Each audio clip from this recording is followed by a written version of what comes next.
Hello friends, कैसे हैं आप सब। और यहाँ पे छठ पूजा की तैयारी हो रही है और आज है खरना।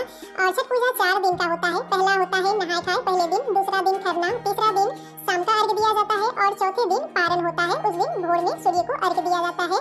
तो आज है खरना, तो वही खरना की तैयारी हो रही है। और खरना में खीर बनता है चावल का, और उसमें हमारे इधर दूध और चीनी का खीर बनता है और बहुत से लोग गुड़ का भी खीर बनाते हैं। तो जिधर जो परंपरा है वैसे ही चढ़ाना चाहिए। हम लोग के यहाँ चीनी का चढ़ाया जाता है, तो वही चीनी डाल के खीर बना है और साथ में रोटी भी बनता है। खीर और रोटी प्रसाद में यही चढ़ाया जाता है। तो मम्मी अभी बना रही है रोटी।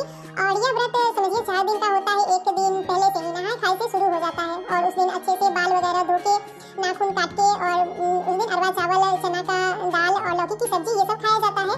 और लहसुन प्याज उस दिन नहीं खाना चाहिए और नमक भी सेंधा नमक डालना चाहिए सब्जी में। और उसके अगले दिन होता है खरना। तो खरना के दिन निर्जला ही रहा जाता है और इसमें कुछ भी खाया पिया नहीं जाता है। और शाम के समय जब पूजा हो जाती है भगवान को प्रसाद चढ़ाने के बाद, और जो व्रती होती है वो अपना व्रत खोलती है।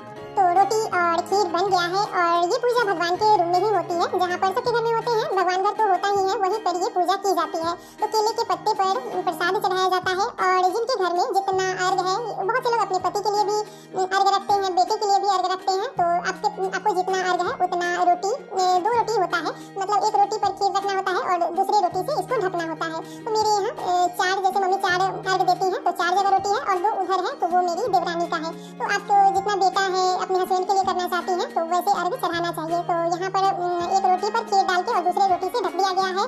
टीका भी लगाया गया है। हमारे इधर भखरा सिंदूर को बहुत ज्यादा शुभ माना जाता है, तो भखरा सिंदूर से ही पूजा किया जाता है। तो जितना भी रोटी रखा हुआ है उतनी जगह टीका लगा दिया गया है और साथ में केला आज के दिन जरूर चढ़ाया जाता है।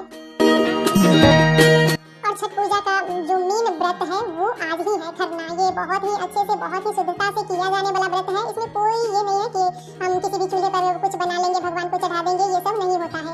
इसके लिए नया चूल्हा ही चाहिए, मिट्टी का हो चाहे, अब तो लोग गैस चूल्हा का उपयोग करते हैं, लेकिन पहले तो मिट्टी का ही चूल्हा पर ही, और शुद्ध भी माना जाता है मिट्टी के चूल्हे को। और हमारे इधर तो गाँव है, तो गाँव में तो मिट्टी मिलती ही है, तो हम लोग चूल्हा बनाते हैं और उसी चूल्हे पर जो खरना का प्रसाद है वो बनता है, खीर और रोटी।